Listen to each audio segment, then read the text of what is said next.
ਲੱਗ ਪੈਂਦਾ। ਇਹ ਟੈਂਕੀ ਇਹ ਜੋ ਲੱਗ ਜਾਵੇ ਬਸ 150 ਬਚ ਪੈਂਦਾ ਜੀ।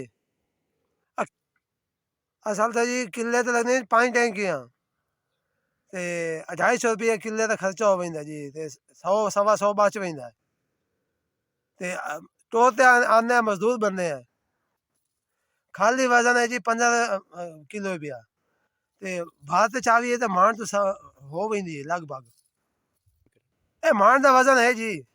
ਮੈਂ ਤਾਂ ਮੈਂ ਬੈਠਿਆ ਨਾ ਜਾਵੇ ਕੰਮ ਮਜ਼ਦੂਰੀ ਬੱਚਿਆਂ ਦੇ पेट पालना जी बस भाई ताजी मजदूरी करनी है भाई घर बैठे हैं सरकार नहीं चलता घर का भाई मजदूरी करते थे ये ना बच्चों ने रोजी करते खवाम नहीं होती है जी भाई बच्चे छोटे छोटे नहीं पाए जी ते उन अल्लाह ताला का शुक्र है दिहाड़ी दप्पा लग जाता जी बच्चों को करते खवा रहे हैं भाई अल्लाह ताला का एहसान है जी। अल्लाह ताला का एहसान है किस टाइम 500 ला पैंदा किस टाइम 1000 ला पैंदा है किस टाइम 200 लभदे किस टाइम नहीं लभदे।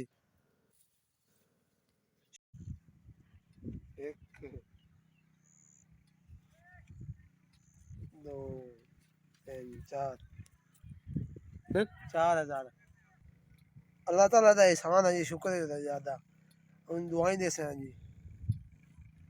अल्लाह ताला भला करे जी अल्लाह ताला परेशानियां दूर करे जी अल्लाह ताला बच्चे ने हयात रखे जी।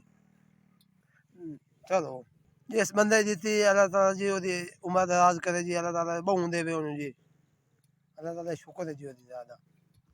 जिस बंदे ने 4000 में दिता अल्लाह ताला उन्हें खुश रखे अल्लाह ताला मैनू खुश रखे अल्लाह ताला बहु देवे जी खुश करे अल्लाह मैनू उस मैनू खुश किया अल्लाह उन्हें खुश रखे जी।